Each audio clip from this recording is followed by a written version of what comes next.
Nous retrouvons le bouton Filtre dans la plupart des écrans du logiciel où une grille de données est présente. S'il n'apparaît pas, c'est qu'aucune sélection n'a été faite et que la grille de données est inactive. En cliquant sur Filtre, une boîte de dialogue s'ouvre, vous proposant au minimum 2 choix.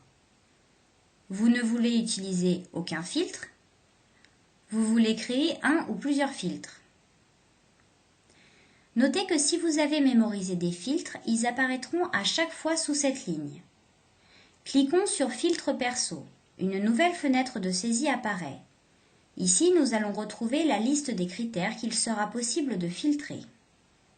Dans ce tableau, ce sont les éléments de chaque critère qui apparaissent. Dans cet exemple, nous allons appliquer un filtre dans une marque en cochant ou décochant ce qui ne nous intéresse pas. Petite astuce, un menu accessible par le clic droit vous permet, entre autres, de tout cocher, tout décocher ou d'inverser la sélection. Si vous désirez conserver ce filtre, cliquez sur Sauvegarder, nommez-le, puis Valider. Pour afficher la liste des filtres que vous avez créés, cliquez sur Mes filtres.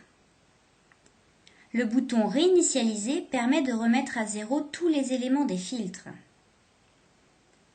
La sélection aura pu se faire en bornant certains éléments, ici de Allrounder à ASICS, ou en incluant ou excluant des valeurs.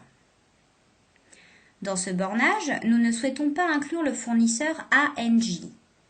La formule ANJ étoile signifie que l'on exclut tous les fournisseurs commençant par ANJ et finissant par n'importe quelle terminaison. Une option vous permet de gérer l'affichage des données en quarantaine. L'option Aucun filtre permet d'annuler le filtre en cours.